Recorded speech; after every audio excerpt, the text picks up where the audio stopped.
Okay, for the next few minutes, I want you to forget everything you think you know about ancient mysteries or a pharaoh's curse. We're going to look at the Great Pyramid of Giza as something totally different, one of the most successful, most mind-bogglingly audacious megaprojects in all of human history. Yeah, we're putting on our business analyst hats today and breaking this down like a corporate case study. Let's dive in. So any big project kicks off with a dashboard, right? The key performance indicators, the KPIs, that tell you the scope of what you're dealing with.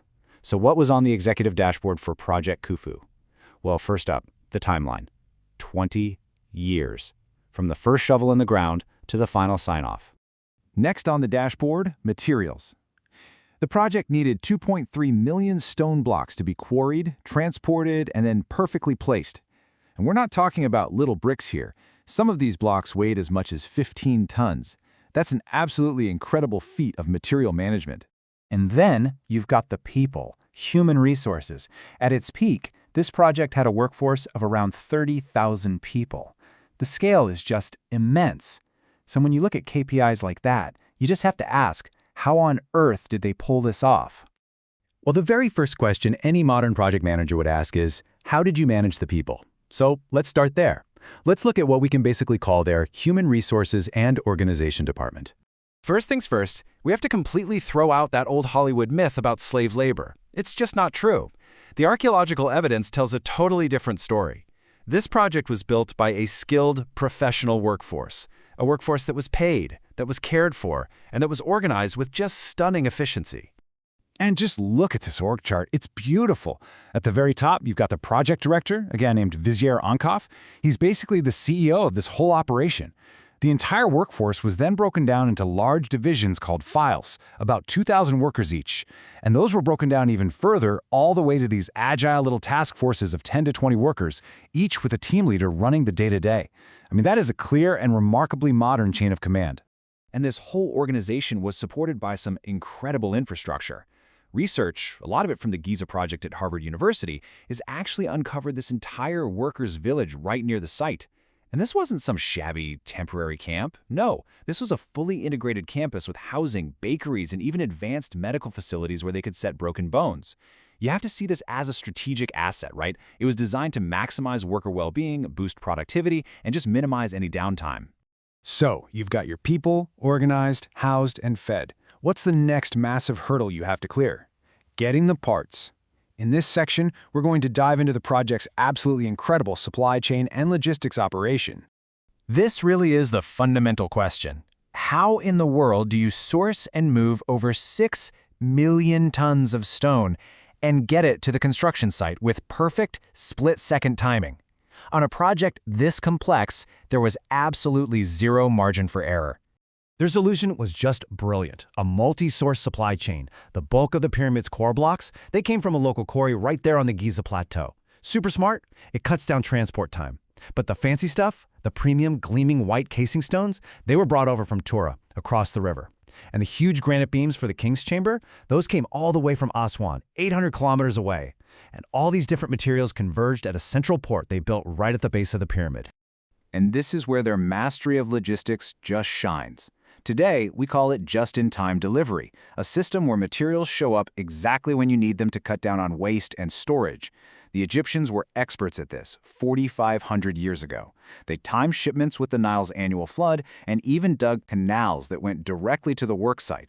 This let them deliver massive stones with incredible precision, and it meant they didn't need huge, costly storage depots that would have created massive bottlenecks. Okay, you have the people, you have the parts, but how did you pay for all of this in an economy that didn't even use money? Come on, let's open the books on their finance and accounting systems. So compensation was this carefully managed basket of goods.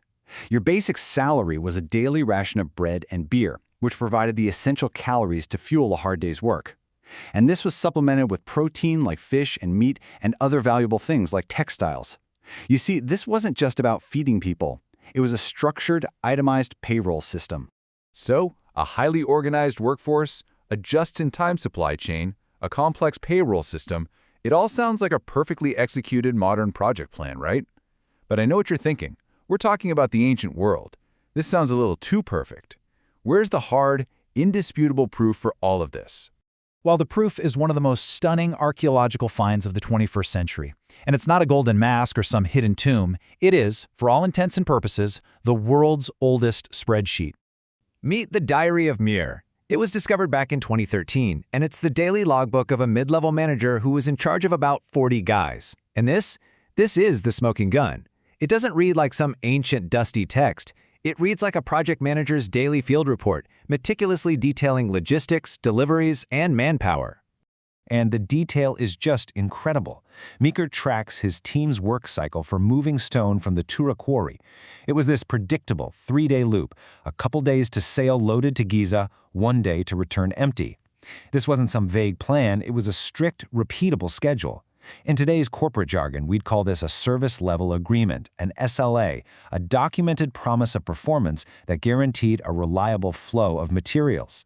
And Meir wasn't just working off in a silo somewhere. His log confirms that he delivered his stones to a central administrative hub at the construction site, a place called Roche Khufu. Think of this as the project's nerve center, the Central Project Management Office, or PMO, which was overseen directly by our CEO, the project director, Ankhoff. Meir's log was also a financial document. It actually has detailed records of his team receiving their daily rations of bread and beer. Every single unit was accounted for. This is a daily inventory and payroll ledger. This is cost control. This is accountability. This is the very mechanism that prevented waste and kept this massive, massive project on budget. And look, this whole analysis, it's not just speculation.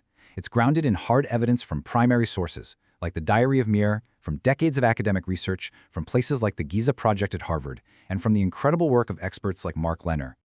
So what's the big takeaway from all of this? It's that while our technology and our tools have changed beyond all recognition, the fundamental challenges of project management, they haven't. The core principles of successfully managing people, materials, and money, they are truly timeless. And that really leaves us with a final, kind of provocative thought.